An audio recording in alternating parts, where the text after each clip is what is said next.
अस्सलामुअलैकुम नाज़रीन, मैं हूं आपकी अपनी ज़रीना यूट्यूब चैनल पर ज़रीना खातून शोफलार में।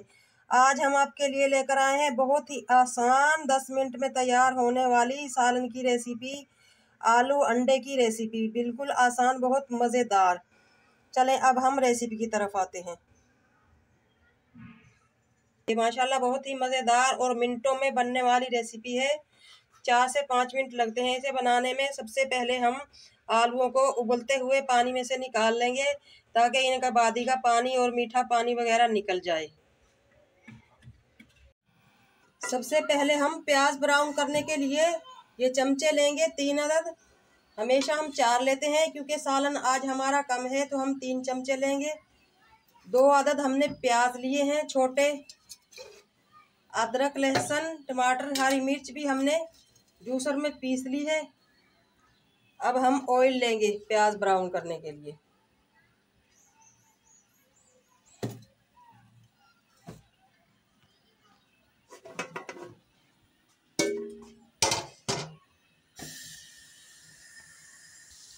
प्याज हमने ब्राउन कर लिए हैं। अब हमने जो मसाला पीसा है जूसर में वो इसमें भून लेंगे।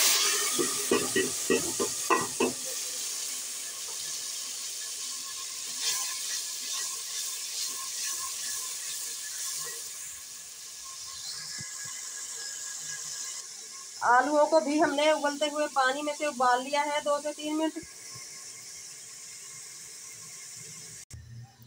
खुश्क मसाले हम ये लेंगे, कुटा हुआ धनिया 1 टीस्पून, जीरा 1 टीस्पून, हल्दी 1/2 टीस्पून, कुटी हुई काली मिर्च 1/2 टीस्पून, नमक जाएगा हस्ब जायका। ये मसाले भी हम भून लेंगे इनके साथ ही।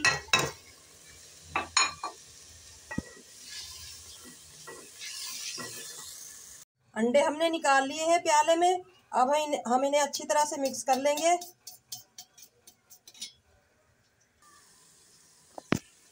मसाला हमारा भुन चुका है माशाल्लाह। अब हम इसमें अंडे भून लेंगे।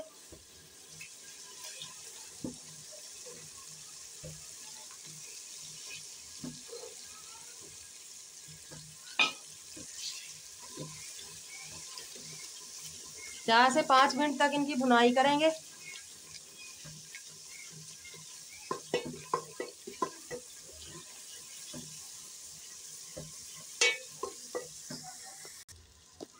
अंडे हमने भून लिए हैं माशाल्लाह अच्छी तरह से। अब हम आलू डालकर भून लेंगे।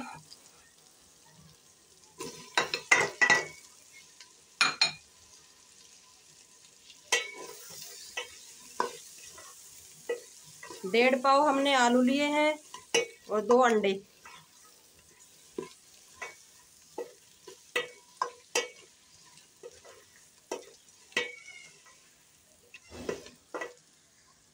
पाँच मिनट तक इनकी भुनाई करेंगे।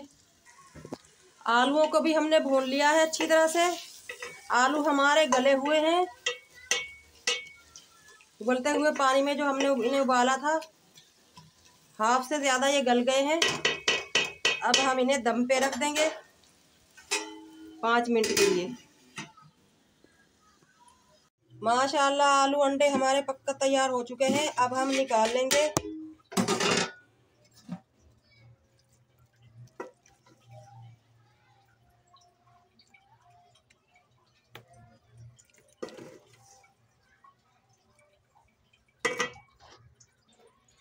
आप देख सकते हैं माशाल्लाह बहुत ही मज़ेदार टेस्टी आलू अंडा ग्रेवी हमारे तैयार हो चुके हैं माशाल्लाह। रेसिपी अच्छी लगे आज की हमारी, लाइक करें, शेयर करें, सब्सक्राइब करें। कमेंट बॉक्स में ज़रूर बताइएगा कैसी लगी आज की हमारी आलू अंडा ग्रेवी की रेसिपी। चैनल पर नए हैं तो सब्सक्राइब ज़रूर कीजिएगा। बेल आइकन के बटन को भी प्रेस कर दीजिएगा ताकि मेरी हर आने वाली वीडियो की नोटिफिकेशन आपको मिलती रहे। मिलते हैं अगली वीडियो के साथ। अल्लाह हाफिज़।